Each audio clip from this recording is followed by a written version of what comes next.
오늘 우리에게 주시는 생명의 말씀은 잠언 23장 22절에서 26절 말씀입니다. 할렐루야. 옆에 분과 인사하시겠습니다. 잘 되고 있습니다. 기도하면 됩니다. 다시 한번요, 이 시간 은혜 받읍시다.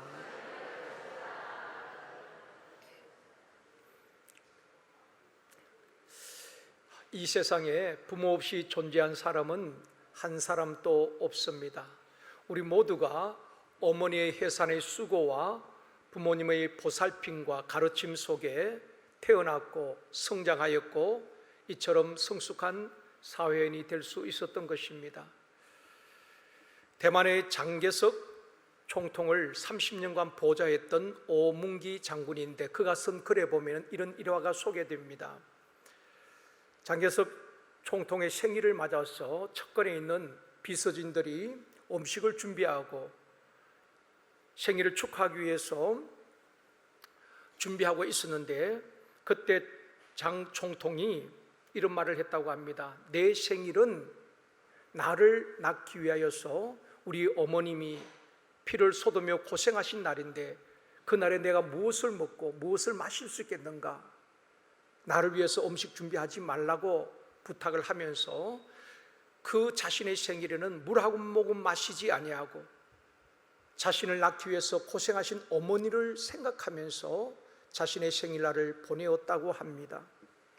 자식을 향한 부모의 사랑과 헌신과 희생은 이 세상 그 무엇으로도 설명되어질 수가 없습니다.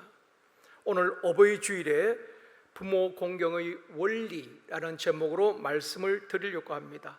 첫 번째로 부모 공경은 부모의 마음을 아는 데서부터 시작되어지는 것입니다. 이 세상 모든 부모는 거의 같은 마음일 것입니다. 내가 낳은 자식들이 잘 되기를 바라고 그들이 행복하게 살기를 바라는 모든 부모의 마음 아니겠습니까? 마태복음 7장에 보면은 너희가 악한 자라도 자식에게 좋은 것 줄 안다고 말씀하고 있습니다. 비록 부모가 악할지라도 내 자식에게는 좋은 것 주고 싶은 것이 부모의 마음 아니겠습니까? 일본에 실제로 있었던 일입니다. 아주 흉악한 살인범이 있었는데 사형 선고를 받게 됩니다. 너무 흉악범이라서 악한 자의 실을 말려야 된다는 그런 여론이 팽배했습니다. 그래서 법정에서 7살 된 아들도 그 아버지와 함께 죽이기로 판결을 한 것입니다. 아들은 아무 죄가 없지요. 그 아버지가 너무 흉악범이기 때문에 그 실을 말려야 된다. 그래서 그 아들까지 죽이기로 판결을 한 것입니다. 집행 날에 그 가마솥에 아버지와 아들 넣는 것입니다. 일본에서 옛날에 그런 일이 있었다는 것입니다. 큰 가마솥에 아주 흉악범을 거기에서 넣어놓고 밑에서 불을 떼어서 죽이는 아주 그런 잔인한 집행 방법이 있었다는 것입니다. 아들과 아들이 그 가마솥에 들어가고 밑에서 불을 뗍니다. 그러니까 뜨거우니까 아이가 소리를 칩니다. 아빠 뜨거워요. 그때 이 아버지는 아들을 품에 안으면서 조금만 참아라. 근데 점점 뜨거워지니까 더 이상 견딜 수가 없어서 아버지 더 이상 견딜 수가 없어요.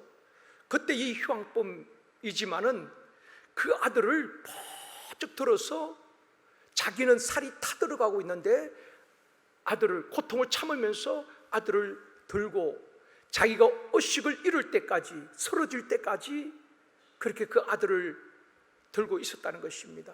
그 광경을 보면서 많은 사람들이 아버지는 흉악범으로 그렇게 죽지만 아들은 죄가 없는데 비록 아버지는 흉악범이지만 그 아들을 사랑하는 그 마음의 감동을 받고 죄 없는 아들은 살려주자. 그래서 그 아이를 살려주었다는 이야기입니다. 사랑하는 성도 여러분, 모든 부모들은 자식을 사랑하고 그 자식을 위하여서는 어떤 희생도 감당하는 것 아니겠습니까? 그래서 여성분은 약한 것 같지만 어머니는 강한 것입니다. 자기 생명까지도 대신해서 내어줄 수가 있는 것입니다. 오늘 이 자리에 함께 하신 우리 연세 드신 장로님들 또 권사님 연세 드신 분들 보면은 그 어려웠던 시절에 자녀들에게 따뜻한 옷을 입히기 위해서 부모들은 추운 겨울에도 떨어야 했고, 자녀들을 배불리 먹이기 위해서 그 가난했던 시절에 부모들은 허리띠를 졸라 매야만 했습니다. 그리고 문풍지 우는 겨울밤에 시집간 딸이 혹이나 잘못될까 봐 가슴 조이며 살아온 것이 우리 어머니, 우리 부모님들이었다는 것입니다. 사람이 마음을 알아줄 때 참 고마운 것입니다. 아내의 마음을 알아주고 남편의 마음을 알아주고 부모의 마음을 알아주고 자녀들의 마음을 알아줄 때에 고마운 일 아니겠습니까? 어버이날을 또 그 전주에 아마 여러분 또 자녀들이 여러분 모시고 음식도 대접하고 또 용돈도 드리고 또 꽃도 달아주었을 것입니다.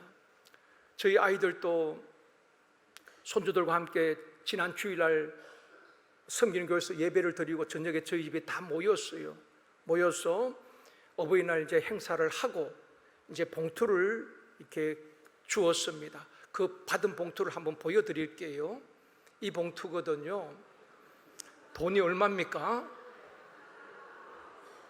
돈이 얼마지요? 100억 원. 그런데 그 밑에는 글이 있습니다. 이런 글입니다. 100억 원만큼의 효심을 담은 용돈입니다. 그렇게 주었어요. 여러분, 우리 모든 부모의 마음은 그런 것 아니겠습니까? 돈을 받고 선물을 받는 것도 중요하지만은 자녀들이 그 부모의 마음을 알아주는 그 자녀들의 마음이면 충분하잖아요. 그렇다고 뭐 용돈을 드리지 말라는 말은 아니고요. 우리 부모들은 그럴 것입니다. 자녀들이 행복하게 살아줬으면 좋겠다. 그것이 모든 부모의 바람인 것입니다. 어떤 용돈보다도 어떤 선물보다도 정말 그 자녀들이 부모의 마음을 알아줄 때 그것이 최고의 선물이고 최고의 효도 아니겠습니까? 가족 간에도 마찬가지입니다. 성도 간에도 서로 마음을 알아줄 때에 그것이 참 고마운 일입니다. 자식들이 부모의 마음을 10분의 1, 100분의 1만 안다면은 불효자는 없다고 말합니다. 그렇겠지요. 그 자식을 향한 부모의 마음을 안다면은 불효자는 없을 것입니다. 또 자식을 낳아보면은 부모의 마음을 안다고들 합니다. 그런데 자식을 낳으면 자기 자식이 귀하고 또 그 자식 키우느라고 부모에 대해서 소홀히 할 때가 있는 것 같습니다.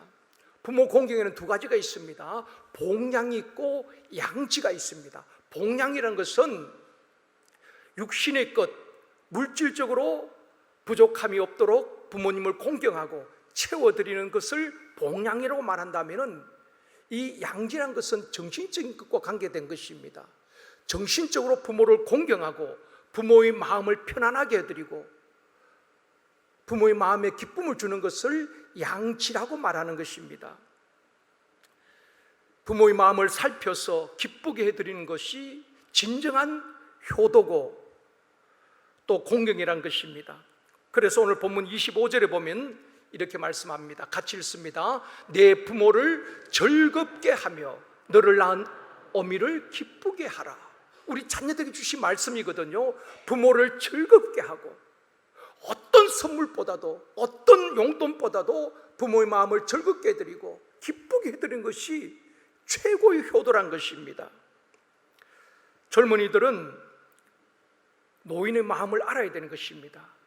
그래서 부모 공경은 부모의 마음을 아는 데서부터 시작된다는 말은 부모의 마음을 알고 그 마음을 헤아리는 것이 효도의 출발점이란 것입니다. 자녀들은 부모의 마음을 알아야 되는 것입니다. 사람이 노년이 되면은 두 가지 현상이 나타난다고 합니다. 첫 번째는 어린 아이화되는 현상이 나타난다는 것입니다. 왜냐하면은 사람이 나이가 75세, 80세가 되면은 뇌의 기능이 급격하게 줄어든다는 것입니다. 다시 말하면 기억력이 굉장히 줄어든다는 것입니다. 그래서 어른들은 금방 듣고도 잊어버리는 것입니다. 그래서 또 묻기도 하고, 그만큼 내 기능이 줄어들기 때문에 그렇다는 것입니다. 그리고 어린 아이와 되어지는데 작은 일에도 서운한 마음이 든다는 것입니다. 때로는 부모들은 혹 자녀들이 마음 상할까 봐 말을 못하고 있을 때가 있습니다. 자녀들은 또 하고 싶은 말을 하다 보면은 그 부모들이 연세가 들다 보면 작은 말에도 서운함이 있고, 그 말을 다 표현을 못해서 그렇지 그런 서운함이 있다는 것입니다. 그래서 어린 아이 되는 그런 현상이 나타나고요. 또 한 가지는 말이 많아지는 현상이 있다는 것입니다. 나이가 많이 들면은 말이 많아진다는 것입니다. 나이와 말의 관계란, 그런 글에 보니까 이런 내용이 소개되어 있더라고요. 나이와 말은 나이와 힘의 관계, 어떤 관계가 있는가 하면은 어릴 때는 몸의 모든 힘이 다리에 있다는 것입니다. 그래서 아이들을 보면은 가만히 있지 못하는 것입니다. 우리 주일학교도 보면 아이들이 예배드리는데 가만히 있지 못해요. 몸을 비틀고, 그게 정상입니다. 여러분, 가정에 손주들이나 유치부, 유년부, 초등부 아이들은 가만히 있지 못합니다. 막 뛰어다니는 것입니다. 이 마당에도 막 뛰어다니고, 그게 정상이거든요. 여러분, 할머니들이 손주하고 이렇게 산책을 하고 놀이터 갔다 오면은 어른들은 지쳐요. 그런데 아이들은 그 놀이터 갔다가도 막 지치지 않습니다. 모든 힘이 다리에 이렇게 있기 때문에 걸어가도 뛰어가도 피곤치 않는 것입니다. 여러분, 손주들이 집에 오면 어떻습니까? 칼을 들고 총을 들고 소파 위를 막 날아다니잖아요. 그래도 피곤한 줄을 몰라요. 힘이 다리에 몰려있기 때문에 그렇다는 것입니다. 그런데 나이가 이제 20대 중반, 30대 초반이 되어지면 그 힘이 허리로 올라온다는 것입니다. 그래서 이성을 찾아서 막 다니는 때가 바로 그때인 것입니다. 그때 결혼을 시켜야 되는 것입니다. 그리고 그 시기가 지나면은 40대, 50대는 그 힘이, 에너지가 배로 올라온다는 것입니다. 그래서 그 시각이 되면 배가 나오게 되는 것이고, 그리고 배짱이 생긴다는 것입니다. 그때 큰일을 하는 것입니다. 정치를 하든 사업을 하든 거의 40대, 50대가 전성기란 말입니다. 그때 힘이 있는 것입니다. 그리고 그 시기를 지나게 되어지면은 이제 60, 70이 되면은 온 몸의 힘이 배에서 이제 입으로 몰린다는 것입니다. 그러니까 그때는 말이 많아진다는 것입니다. 여러분, 효도하는 것은 큰 것 아닙니다. 부모들 하는 말을 잘 들어주고 공감을 해주는 것이 그 부모의 마음을 기쁘게 하는 것이거든요. 근데 어른들은 자꾸 기억력을 잃어버립니다. 들어도 또 잊어버리고 또 다시 묻기도 하고. 근데 자녀들은 그거 귀찮은 것입니다. 지난번에 말씀드렸잖아요. 2번만 더 이야기하면 100번째입니다. 그러니까 부모들이 묻고 싶어도 때로는 묻지 못할 때가 있다는 것입니다. 여러분, 그렇지 않나요? 여러분 잘 묻지도 않으시고 다 기억하시니까 그런 것 같은데, 그렇기 때문에 그때는 부모의 말을 잘 들어주고 공감을 해주는 것이 중요한 것입니다. 그 시기가 지나면은 이제 입에 있던 힘이 눈으로 올라간다는 것입니다. 그때부터는 눈치를 보기 시작하는 것입니다. 아들 눈치, 며느들 눈치, 심지어 손주들 눈치도 보게 된다는 것입니다. 그리고 그 힘이 머리로 올라가게 되어지면 그때 이제 돌아가신다는 것입니다. 여러분, 부모 공개하는 것은 거창한 것 아닙니다. 그런 부모의 현상을 알고 어린 아이와 되어지고 또 힘이 나이에 따라서 또 달라진다는 것입니다. 그걸 알고 이야기를 들어주고 공감하고 부모의 마음을 즐겁게 하고 기쁘게 하는 것이 효도라고 성경에서 그렇게 말씀해 주고 있습니다. 영상 하나를 보겠습니다. 아버지와 까칠한 영상인데요, 영상 보고 제가 또 말씀을 이어가도록 하겠습니다.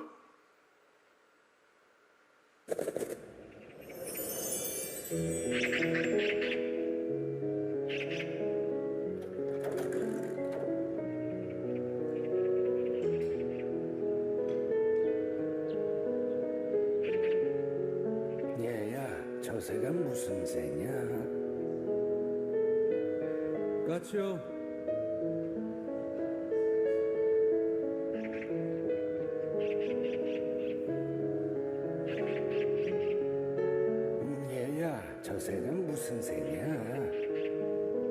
까칠하니까요.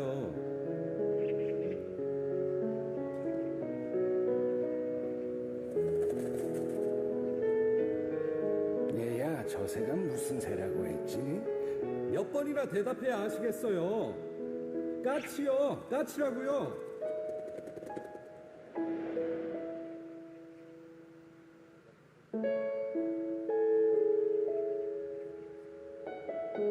아범아, 너는 어렸을 때 저게 무슨 새냐고 100번도 더 물었다.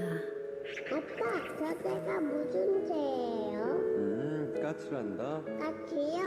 아빠, 저새가 무슨 새예요? 까치야. 까치요?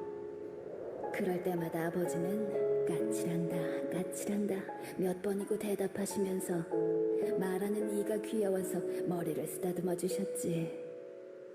그래서 네가 말을 배울 수 있었던 거다.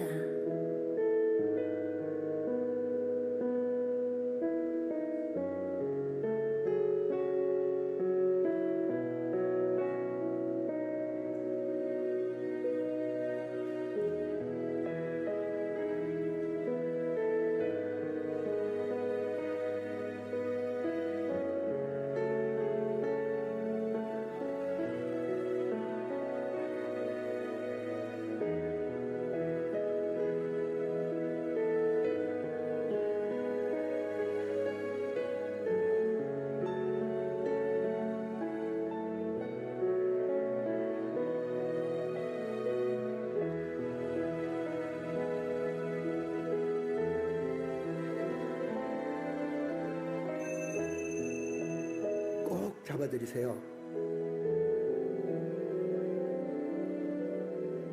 언젠가 날 잡아주셨던 아버지의 그 손을. 아마 공감이 가는 영상일 겁니다. 부모가 연세가 들면은 자꾸 잊어버리잖아요.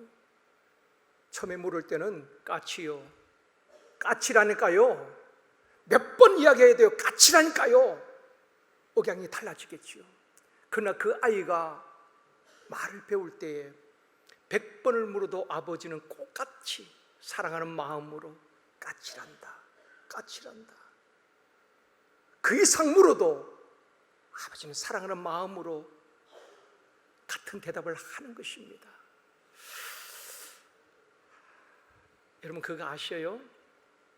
때로는 우리가 핸드폰을 하다 보면은 기계이기 때문에 계속 쓰지 않으니까 또 잊어버려요.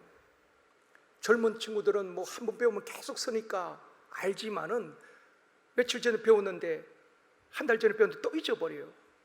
묻고 싶어도 지난번에 알려드렸잖아요. 몇 번을 알려드렸는데 아직도 기억 못해요. 그 말 들을까봐 묻지 않는 것. 그러나 부모의 마음은 그렇지 않다는 것입니다. 그 부모의 마음을 안다면은 우리가 같이 공감해주고 10번 아니 그 이상 물어도 따뜻하게 그렇게 알려준다면은 그 부모의 마음을 기쁘게 하는 것 아니겠습니까? 어느 가정사역연구소에서 노인들을 대상으로 상담한 결과를 글로 이렇게 묶었는데요. 이런 내용입니다. 연세 드신 분들에게 물었는데 자식들에게 바라는 것이 무엇인가? 대부분의 부모들이, 어른들이 자녀들이 원하주기를 바라는 것은 좋은 옷을 사주는 것, 맛있는 음식점에 데려가서 대접하는 것, 용돈 주는 것, 그것보다도 자녀들과 손주들에게 소외당하지 않는 것을 원한다는 것입니다. 식구들이 집에 돌아오면은 제일 먼저 문 앞에서 반겨주는 애완용 그 강아지를 안고 복실아 보고 싶었어, 오늘 하루 심심했지, 내가 목욕 시켜줄게, 그러면서 뽀뽀를 하고 데려가서 막 씻겨주고 그러는데 하루 종일 가족을 기다린 할아버지 할머니를 찾는 그 목소리를 들을 수 없는 현실이 안타깝다, 그렇게 대답을 했다고 합니다. 사랑하는 성도 여러분, 부모의 마음을 잘 살피고 마음을 편하게 해드리고 부모를 즐겁고 기쁘게 해드리는 자녀들이 되어지기를 원합니다. 또한 자녀들로부터 존경과 사랑받는 부모들이 되어지기를 주님의 이름으로 축원합니다. 두 번째로 기독교는 효도의 종교입니다.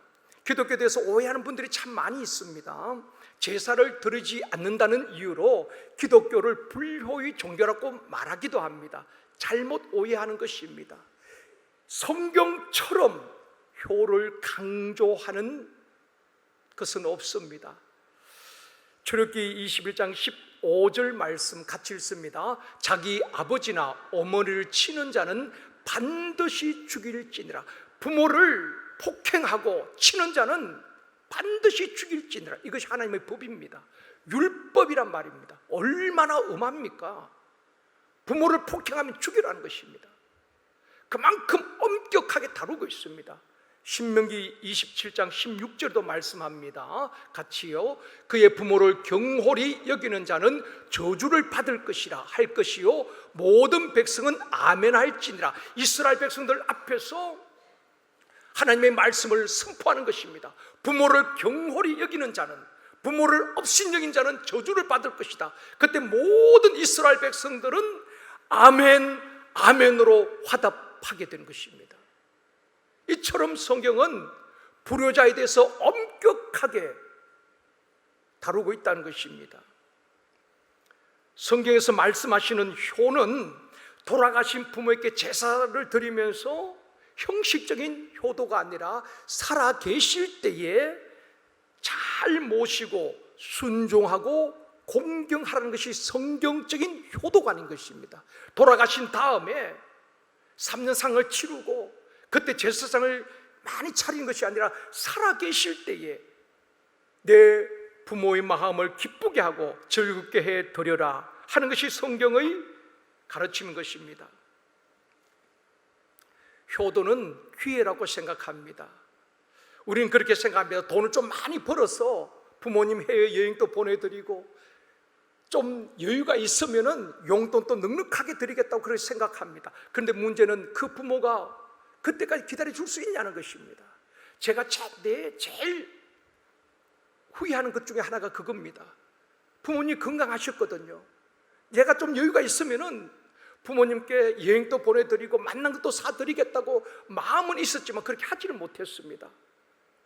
교회를 개척하고 바쁘다 보니까 자주 찾아뵙지도 못하고 그런 건데 어느 날 갑자기 돌아가신 것입니다. 그것이 제일 후회스러워요. 그래서 부모를 공경하는 것도 기회란 것입니다. 우리가 여유가 있을 때에 넉넉할 때까지 기다려주지 못한다는 것입니다. 효도는 돈으로 하는 것이 아니라는 것입니다. 마음을 기쁘게 드리고 편안하게 드리고 그 마음을 공감해 드리는 것입니다. 부모가 돌아가신 다음에 불효자는 웁니다. 후회해도 소용없는 일인 것입니다. 살아계실 때 마음 편안하게 말 한마디도 따뜻하게 그리고 부모를 공경하라고 성경은 말씀하고 있습니다. 조선시대의 시인이고 학자였던 송강정철 선생은 이런 말을 했습니다. 어버이 살아계실 때 섬기길 다하여라. 지나간 후면 애달다 어이하리.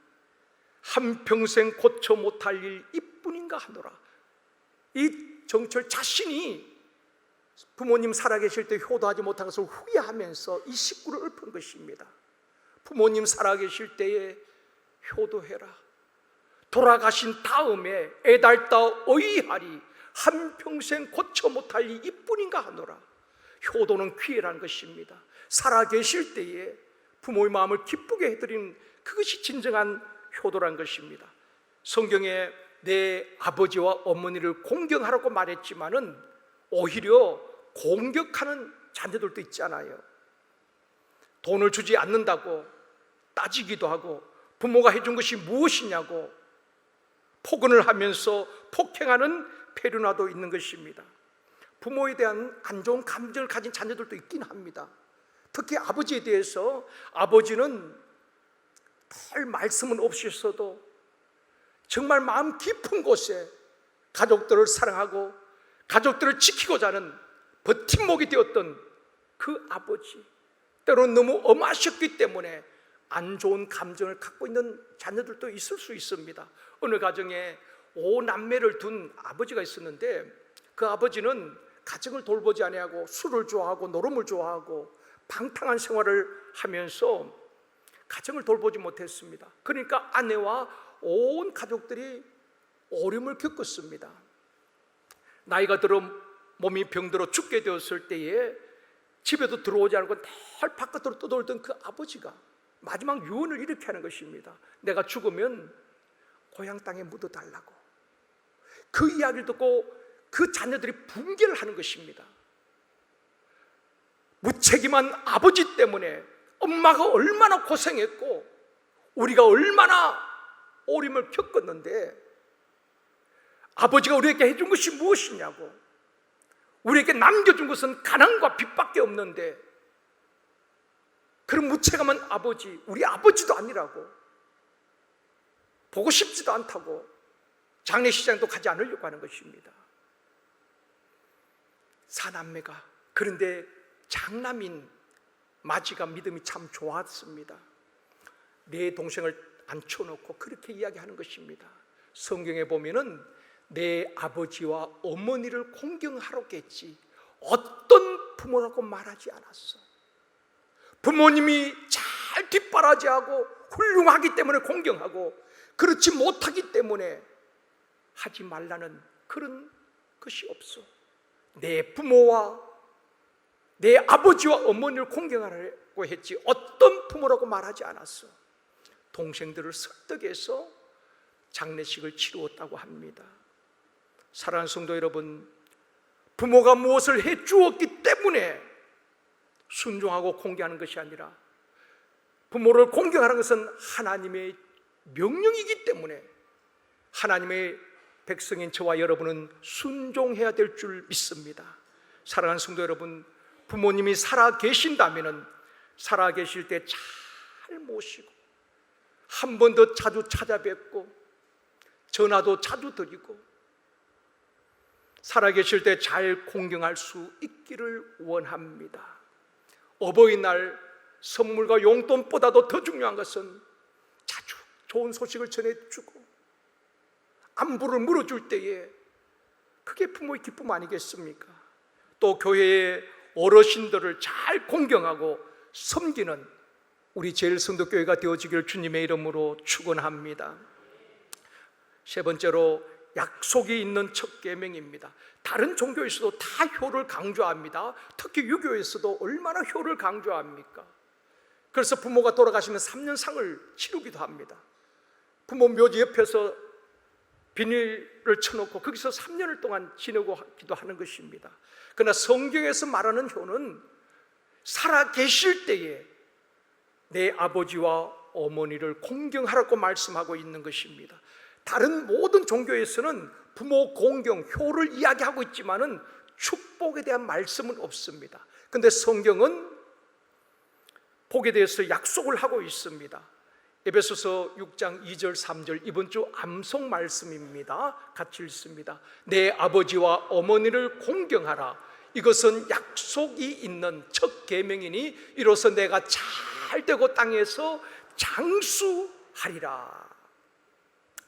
사람이 노력한다고 해서 다 잘 되는 것은 아닙니다. 좋은 약을 먹는다고 해서 건강한 것은 아닙니다. 하나님 복은 또 생명은 하나님께로부터 오는 것입니다. 그래서 보이건 대신 하나님께서 복을 주셔야 잘 되는 것이고 생명의 주권자이신 그분이 생명을 붙들고 계시기 때문에 생명은 내 것이 아니란 것입니다. 그런데 이 두 가지를 약속하고 있거든요. 내가 잘 되고 복을 주시겠다는 것입니다. 땅에서 장수하리라. 구약에 보면은 내 생명이 길리라 그렇게 말씀을 하고 있습니다. 생명이 귀한 자에 떨어지지 아니하도록 우리 하나님이 정하신 수완을 다 살 수 있도록 그 생명을 우리 하나님께서 지켜주신다는 것입니다. 부모를 공경하라는 것은 해도 되고 안 해도 되는 선택사항이 아니라는 것입니다. 하나님의 명령인 것입니다. 모든 구약 성경을 함축한 것이 십계명이잖아요. 십계명을 다시 구분하면은 1에서 4계명까지는 하나님과 관계된 계명입니다. 그리고 5계명에서 10계명까지는 사람과 관계된 계명인데, 인륜에 대한 첫 번째 계명이 내 부모를 공경하라는 것입니다. 다른 계명들을 보면은 안식일을 거룩하게 지켜라, 살인하지 말라, 도둑질하지 말라, 명령으로 다 끝납니다. 그런데 이 인륜에 대한 첫 번째 계명, 다섯 번째 계명인 내 부모를 공경하라는 것은 명령과 동시에 약속이 있다는 것입니다. 그래서 약속된 첫 계명이라 그렇게 말씀을 하고 있습니다. 그 약속이 무엇입니까? 내가 잘 되고 땅에서 장수하리라. 하나님의 약속입니다.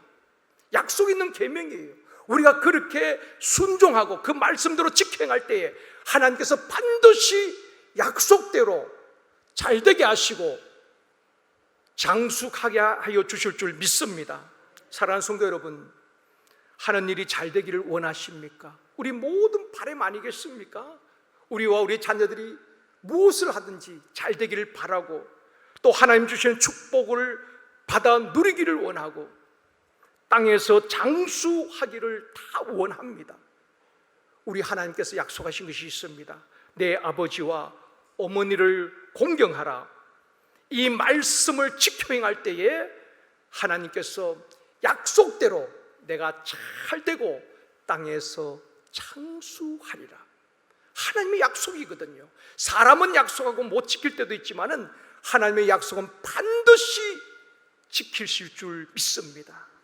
우리 모두 부모님이 살아계신다면 살아계실 때에 기쁘게 해드리고 즐겁게 해드리고, 혹 돌아가셨다면 또 우리 교회의 어르신들을 잘 공경하는, 그렇게 하면은 하나님의 약속된 축복이 바로 우리에게 임하는 것입니다. 반대로 부모를 업신여기고 경홀히 여기면 저주를 받을 것이다, 그렇게 말씀을 하고 있습니다. 내 아버지와 어머니를 공경하라는 말씀에 순종하여 약속된 하나님의 축복, 잘되고 땅에서 장수하는, 생명의 귀한 자리 떨어지지 않는 이 축복을 누리고 계승되어지는 은혜가 있기를 주님의 이름으로 축원합니다.